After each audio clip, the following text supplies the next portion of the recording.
Hello, everyone, and welcome to Heart of the Homily podcast. I'm one of your hosts, Michelle Lopez, and I'm here with Father Vigoa. How's it going, Michelle? Doing wonderful. Happy Lent. Happy Lent. We're in it. We're in it. And we have wonderful readings to kind of talk about today as we look at the first Sunday of Lent. So I thought we'd start off by looking at the gospel. And let's jump in. So reading from the Gospel of Matthew, chapter 4. At that time, Jesus was led by the Spirit into the desert to be tempted by the devil. He fasted for 40 days and 40 nights, and afterwards he was hungry. The tempter approached and said to him, "If you are the Son of God, command these stones to become loaves of bread." He said in reply, "It is written, one does not live on bread alone, but on every word that comes from the mouth of God." Then the devil took him to the holy city and made him stand on the parapet of the temple, and said to him, "If you are the Son of God, throw yourself down, for it is written, he will command his angels concerning you, and with their hands they will support you, lest you dash your foot against a stone." Jesus answered him, "Again it is written, you shall not put the Lord your God to the test." Then the devil took him up to a very high mountain, and showed him all the kingdoms of the world and their magnificence. And he said to him, "All these I shall give to you, if you prostrate yourself and worship me." At this Jesus said to him, "Get away, Satan. It is written, the Lord your God shall you worship, and him alone you shall serve." Then the devil left him, and behold, angels came and ministered to him. Beautiful. A very powerful gospel. Yeah. And I was very struck. Jesus was led by the Spirit into the desert. Right. So what does that mean to you? That he didn't get lost and then end up in a desert and be like, "Oh my gosh, I'm in a desert. Oh, I should fast." It's intentional. Planned. Intentional, right? Planned. It's which I think is encouraging for Lent. Like the church gives us this planned time to go into the desert, to let the Holy Spirit I love lead that. us. That whole idea of desert experience in this penitential season. Desert is the perfect place to enter. Yeah. Like something that I mentioned in the homily, it's not something on the map. It is a place in the soul. And we want to stress that Lent should not just pass us by. We have 40 days and that's not a long time, 40 days to make a commitment to be intentional about walking with the Lord. Really see yourself in this desert experience. And as I mentioned, the desert allows for these key moments to reflect and to say, where am I? What are the things that I need to change and reorder some of the priorities, or look at some of these disordered affections. But yeah, we're not spectators. We're not participants. We are in it, and we're brought into it by Jesus right off the bat. Yeah. And I was actually thinking on Sunday of can I look back at my own Lent and say it changed my life every year? And I actually had a moment of I can't say that. Dang it. Yeah. But okay, Jesus. But it kind of woke me up of gosh, if I did enter more deeply every year into this season, if someone wrote a book about my life, I hope they could say Lent changed things every year. Right. Or it was a time of it did renew, and it did, point me deeper into the direction of following Christ and really ridding of vices and sin. And I don't know, it was just a wake up call of No, I agree. I think that's a question that everyone needs to be asking themselves. I know I ask myself the same way. A lot of times, many Lents, I start super strong and then I overdo it, or I get discouraged, or just work and overwhelmed, or whatever, and it starts slacking. I'm like, oh, we got to come back. You're in the season of Lent. This year, I kind of internally and prayerfully said, okay, we're going to do things a little bit more measured. That's good. And so we're off to a good start. Good. Me too. Actually, I feel like I was wanting Lent. I know that sounds kind of weird, but well, we've talked about this. before. I think we, on a personal level, we've talked about how Lent is the best time of the year. It's one of my favorite seasons of the year, and not that we're sadomasochist or anything, but it's really giving yourself that time to ask the hard questions. Like the question I asked, what really truly rules your heart? Not what I Yeah. say rules my heart, or not what I post on social media. We're really good at putting out there what we want people to think that rules our heart. But then you could put like all those little cute scripture passages or emojis or, something really cute. But what really truly rules your heart? And if you can answer that honestly, I think that that's a point of departure, even just for Lent. We were saying that Lent in the desert is like the soul's mirror. Yeah. So it kind of gives an opportunity to look at like, where am I at? And how can I give space for transformation? Absolutely. So it's a good season. And Father, you did a great job kind of looking at that most of our temptation, and I think this is so helpful, what you shared in your homily about the devil's not going to show up on like looking like the devil that we have in like movies and TVs. Right. We think about temptation being like, well, I'm doing pretty good because he's not, showing up like a horror movie in my life or something. But it's those subtle things. Well, it's that's how do you tempt a good person? If it's the tempter comes, like, how do I convince this good person who's trying to live a good life and staying away from this, staying away from that? How can I take their soul? How can I corrupt them in such a way that they move away from God? Well, they're not. The tempter is not going to tempt us with right out evil, corrupt things. Like if I said to you right now, hey, look, that lady over there across the street, she's got this safe with like a lot of money in it, and let's just go beat her up and take the money. We're like, I'm not going to go do that. Hello. Are you lost your marbles, or what the heck is going on with you? But right. So that's a silly analogy, but we're not going to fall into what's obviously dark and ugly and corrupt. So again, how do you tempt a good person? Well, you tempt a good person with good things that are slightly twisted, or that person can convince themselves that good is the ultimate good. And then that's where you begin to win that person over to things that are not of God, right? Yeah, and I think what you're saying too is like the ultimate good, where we start placing like our security and our identity in. So it kind of starts taking the place of what should be really placed in God ultimately. Right. I mean, if you look at the first temptation is, which he says, if you're the Son of God, right there. And I was going to write a homily just on that, where Jesus is trying to convince you that you're not the Son of God, or you're not the daughter of God, right? So our sonship or our daughtership, it's where it's, if you are really, truly, and there are things in your life that will cause you to question that. Am I really, truly the daughter? Am I his beloved? I'm going through some really difficult times and life sucks right now. And so I don't feel like I'm his beloved. And so that's a good way where the tempter's saying, are you really? Come on, look at your life. Let me hold a mirror up to you, and then you tell me, right? So there's that temptation right off the bat. I was going to write the homily just on that. Oh, there's so much there. There's so much there, right?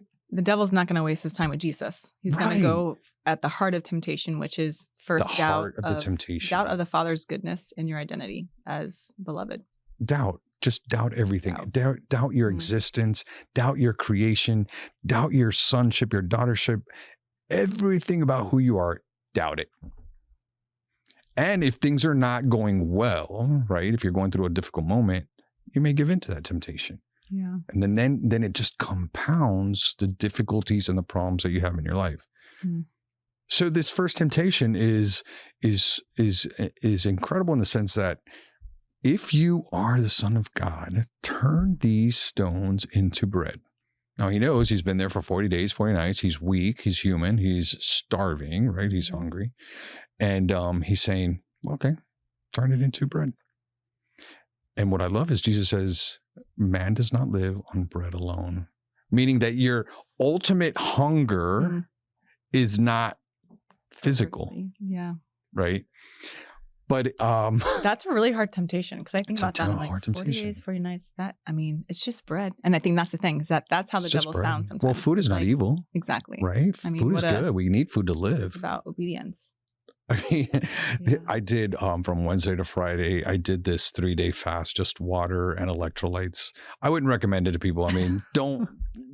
Start commenting. Yeah, I'm just giving you what I did. And I'm going to do it again. I think not this week, next week. I'm going to try and see if I can do a little bit longer. But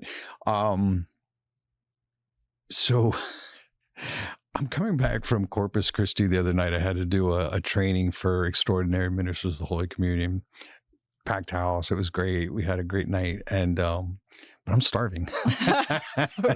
It was like day 2, right? Rocks are looking good. And I never go to this fast food place, and I never do. I just never been to it. But and I'm looking, I'm like, man, I want a chocolate shake. I'm like, you've never had a chocolate shake from there, you know? But the temptation is like, oh, come on, you're hungry. It's not bad. It's just, it's good. Everybody has a chocolate shake. The one chocolate shake is not going to throw everything off. I'm like, yeah, it is.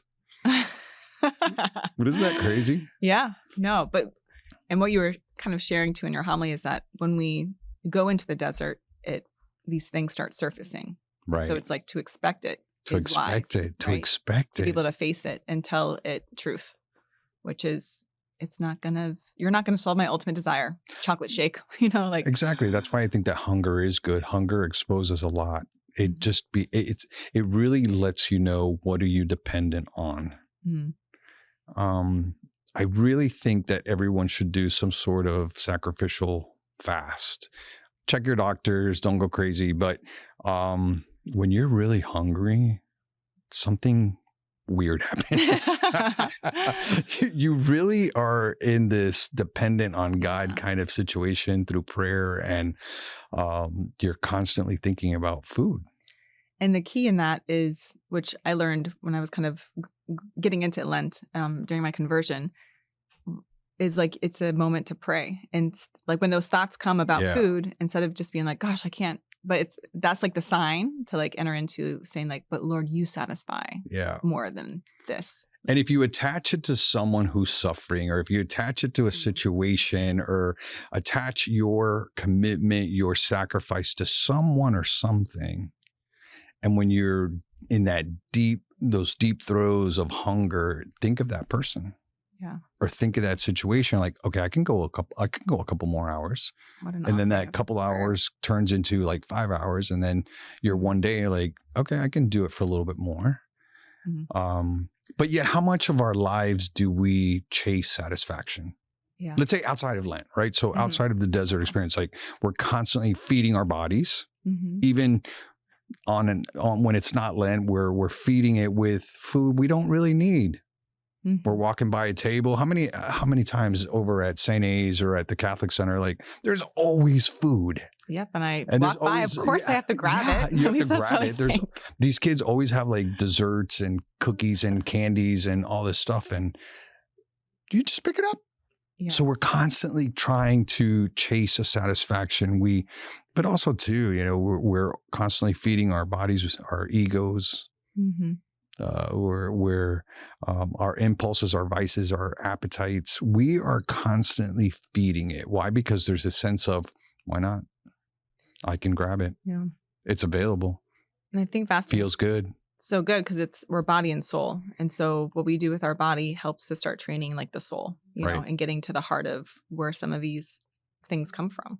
Well, that's the heart of the question is, do you feed the soul? Because you're feeding all of this other stuff constantly, and you're seeking and longing and searching. But are you really making a conscious decision to say, wait a minute, is this what I'm doing, this sacrifice or this plan that I have right now, is it feeding my soul? Yeah. You made me think of my first Lent back. I gave up chocolate. And, you know, that's like the common thing, but I really love chocolate. You love chocolate. I know. I was going to say, you love chocolate. And I remember I cried. I cried probably like 3 times during Lent because I wanted it and it was there. And I could not believe like the struggle that was going on inside me. And I just cried. And it actually helped to relieve like stress and also like bring up like what it was about. But it was like I wanted to be satisfied by something I could grab myself instead of like trusting that God was going to satisfy me and God was going to fill in that gap. But I remember I was like, kept him crying over the stupid cookie. But it's amazing because there's a training in that. And I teach that to my couples too, who are struggling, and maybe someone who is struggling with infidelity or struggling with other things of being faithful. It's rewiring the brain or reimagining your life, what it could be, because there's this in our world today, there's a whole segment that says it's there, grab it, you can take whatever you want, when you want, how you want, you don't have to listen to anyone, you are your own person and you can do it. Right? So it's just like an animal. I mean, the animal wants to go grab that, they're going to grab it. There's no that self-control of that self-mastery of being able to say, no, this is not of God. I choose not to fall into that temptation. I choose you, Lord. And I want my life to reflect that gospel message, the purity that you're asking me to live in my marriage or whatever it is. But I think that's why the church asks us to fast in her wisdom, not because food is bad, but because it really allows for that space to clarify some deeper points and some real nuggets of beauty that you're able to help you grow, because again, I think hunger exposes what we really truly depend on. Absolutely. And one of the things we were sharing in your homily too is that kind of the temptation to bypass trust in the Father and put it on like the earthly things that give them immediate gratification. Again, it's that, well, I need it, I want it, and this is going to help my situation right now. Because Jesus could have said, yeah, you're right. You know what? Let me turn these stones into bread because, the hunger's real. Bypass the Father. Take it onto myself. I decide, I control, I determine, I can self-manufacture. Again, we've talked about that millions of times, that whole sense of wanting to control everything and not allowing the providence, not allowing the will of the Father in my life. Yeah. And if anyone could be justified, it would be Jesus, but he chose like he chose I will faithfulness be obedient to God, but then also like for our sake, so that we too can follow in his footsteps of being faithful and choosing obedience over trust in earthly things or cutting corners or trying to avoid suffering, but really obedience being first and foremost where it's at. Yeah. And then the second temptation, you see how the devil kind of just raises the stakes. He shows them all the kingdoms of the world, power, influence, control. He's like, worship me. Like real sinister kind of. Come on, you can have all of this. Look how nice all of this will be yours. And I think that we have that temptation in our world today. And it's something that it's every day in every life situation to some degree or not. It's that same thing of compromise, just a little. It doesn't have to be fully. Again, there's that. How do you tempt a good person? Half-truths, half compromises, just a little. It's not going to hurt anybody. Nobody's watching there. Cut corners. You can adjust the truth a little bit. You can exaggerate. It's just a little white lie. I love when people come to confession and they confess, but it's only a white lie. I'm like, well, is it a lie or not? Well, oh yeah, it's a lie. Well, it's a lie, That's funny. That's just stretching the truth. Yeah. But the temptation that you're sharing about too, it's interesting because Jesus is going to receive all that, but in a different way. Right. Like he is going to be king of the universe. Right. But not in the way that the devil's offering him.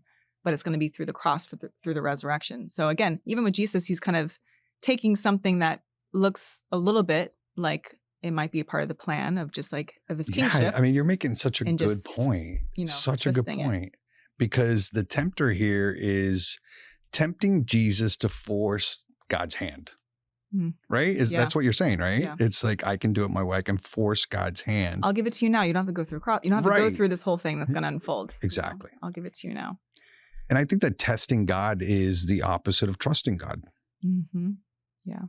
We often, and I think that this happens to everybody. I know that me, myself, I've been guilty of asking for signs, asking for clarity, asking for guarantees. Jesus, just let me know, let me see this. But I think that faith is not about controlling outcomes. It's surrendering, surrendering outcomes. And that's what Jesus did. He surrendered to completing the date, like completing what was going to happen in that day of fasting. So I think, again, it's like encouraging for us, like, it's 40 days, it's 40 days. Yeah. Like, let it be completed, and don't shortcut, don't, and trust that the Father is going to provide for, I mean, even, my chocolate cookie example, like, the Father is going to fill me up even more than that cookie is going to be. But I have to wait. Yeah. I have to wait for it to happen through the process of the fasting, of the purification that happens within my heart and even body, to be able to really rightly order those things. And how many people quit and never learn that? Yeah. You're right there. Almost. Just keep at it, keep at it. Well, it's very humbling. And I think the discouragement comes thinking like it should look nice. Yeah. But it's a lot of times ugly. It looks ugly. Or at least even like some of our ugly stuff comes to the surface. And to not be afraid of that, I think that's the encouragement, is like, it's not anything to be afraid of. It's knowing that should be kind of a part of it, so that we can give to Jesus the ugliness, the ugly stuff, and those false securities, and to really say like, okay, Lord, you are the one to satisfy, and like, really, like, I need you now. Satisfy this ache. 100%. And then the last temptation there in the desert is about, and I think it's one of the most subtle temptations of them all. He's saying, okay, climb to the top of this temple area and throw yourself down. If you really are who you say you are, then God's not going to let anything happen to you. He's going to send angels. Come on, you're important, right? He's not going to destroy you, And so, again, it's that perform, impress, be spectacular. And again, prestige is not evil. Having a good reputation is not evil. But there's that danger of taking something that is good for a lot of reasons and living for applause. Everything that you do is because you want someone to take notice. You want to be able to be seen. You want someone to be able to say, wow, you really know your stuff. You're such a great person. Oh, wow, you have it all put together, and we can't live without you. Kind of that. And sadly, a lot of times people can build their whole lives, build their careers. They measure the success by applause. They measure their worthiness by how people see them. And so they're constantly, it's this obsession of, well, how do people see me? Am I being seen as a savior? Someone that is needed, someone that can save the day, whatever it is. That is a very subtle temptation, but it's so real because it's something that all of us fall into. Yeah, it's, wanting the likes, wanting the affirmation. Yeah. And it's pointing to a naturally good desire, which is to be known, seen, but by the Father. Like letting that be where our desire is. Don't let your right hand know what your left hand is doing. Yeah. And really pressing into like, because in temptation, a lot of where it starts is like usually good desires that become disordered. They can become twisted. Right. And so even that because we are worth something, like all these things they're half truths. Like you are worth something. You're important to God.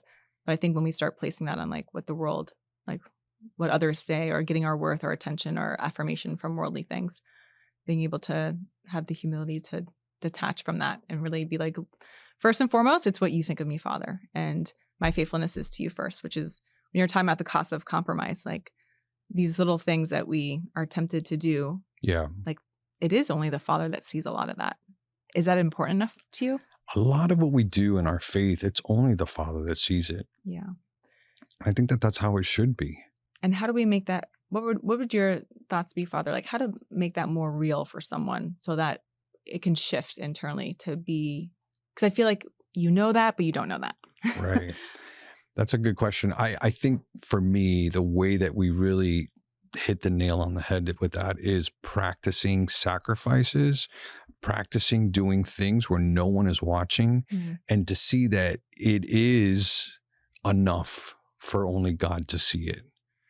And to find such a satisfaction in that you didn't need anyone to see all this great work that you're doing, or even just the hours of prayer that you spend for whatever time, but that you really truly do it.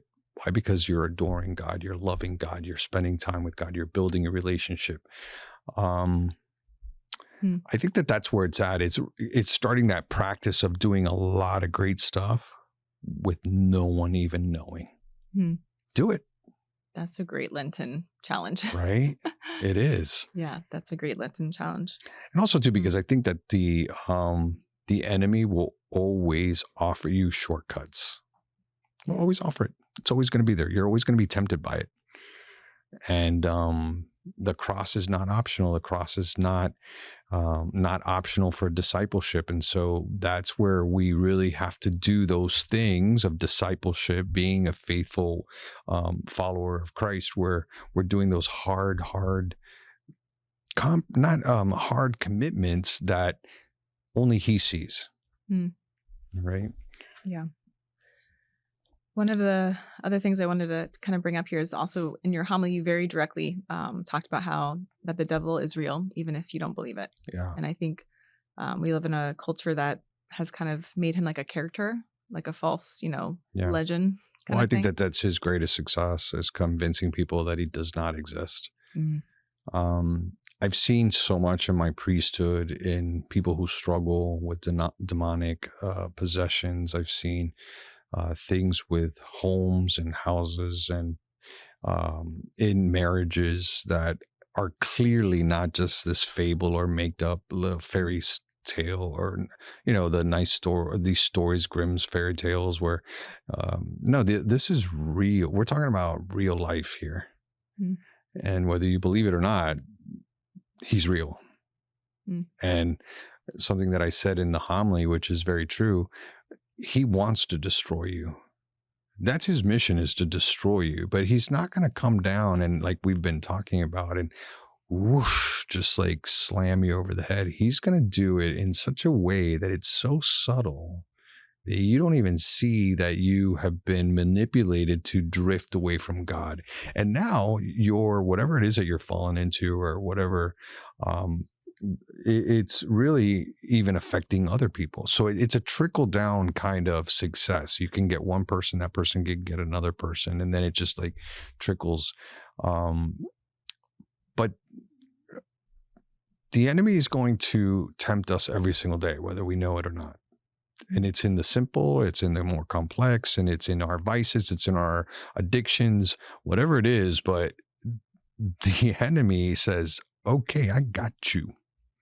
Whether through our appetites, through the accumulation of things, desiring power, desiring wealth, desiring our egos to be inflated, control, pleasure, being recognized, whatever it is, these are everyday ins and outs. These are temptations that are being played out in our lives every day. Yeah, and God gives the grace to resist. And I think that's, like we're on the victory team, but we have to know that the war has been won, but the battle's still underway. And if we kind of, I think, operate in our Christian life as if we're not in a battle, that it's just kind of like, that the devil isn't real. And that I like how you're saying where God has a plan for our life, but also the devil does have a plan, and it's one of destruction, exactly, and of right. despair. And because his whole thing is to slowly rearrange your priorities, to do it slowly. He's not in a hurry. He knows that he can catch up to you.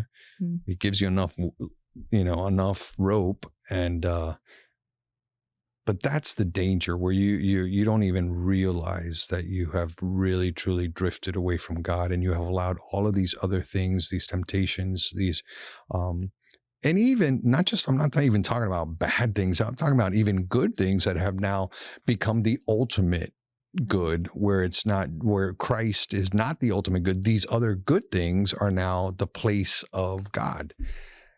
Yeah, I think that's, again, really wise of like being able to look at how we are tempted and to acknowledge that it's going to be usually in the good or the good that's a little twisted, and to know that the desert that we're called to with Lent is necessary. Yeah. And I think, I know a couple of weeks ago is when I was excited for Lent because I feel like I was like, oh, what am I going to do for Lent? And then I was thinking about stuff and I remember being like, I didn't want to. Like, I didn't want to fast in certain ways. And I was like, exactly right. What's going on in my heart there? And then I was like, okay, obviously I need the desert. Bring it on, Jesus, because that struggle, being able to name it.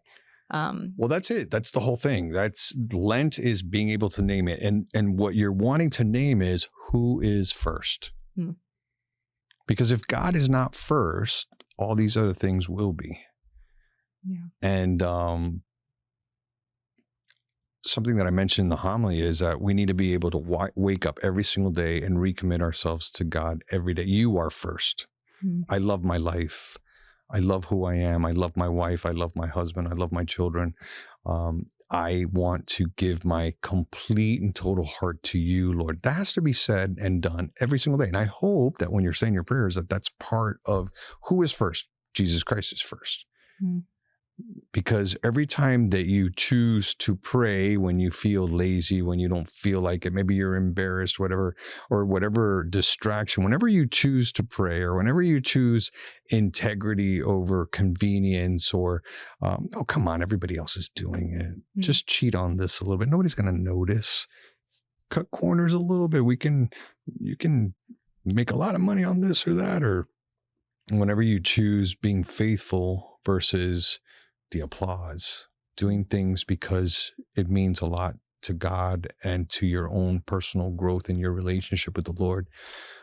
So I think that even when we sacrifice and we fast, or every time we choose Christ over comfort, there it is. Yeah. And what you're saying too is that temptation in and of itself is not a sin. Right. Right. And so we all experience temptation. But we have to grow in knowing what it sounds like in our own heart and in our own life to be able to renounce it and choose Christ and like be firm, like you were saying in your homily of like making a firm decision. Yeah. And being aware that temptation is a part of the spiritual life, but we have to be like intentional, like on our A game. You're going to be tempted. You're going to be tempted all day long. Yeah. Something that I love, but people, this image of, I'm going to pat myself on the back, like you didn't feel like working out today. You went out and walked or did some exercise or did something for your body. Pat yourself on the back. And something that you just said is very important. When temptations come, that is an opportunity for growth and for God's grace. Because when you're confronted with that temptation, there's two roads. Either I can give in to that temptation and fall, or I can say, absolutely not. I'm going to go for a walk. I'm going to go pick up my rosary. I'm going to go pick up a book. I'm going to distract myself from what looks very alluring and pleasurable. Because remember, sin or temptation is not going to be something that turns you off, right? It's going to be something that's super attractive and like, yeah. So that's where we got to be, in the sense that I got to be on my game because he's coming for you. So Father, as we wrap up our conversation, maybe you can share a little bit of how the desert is good news, and that the desert is where we go to decide. So kind of any wrap up comment that you want to make to encourage our listeners.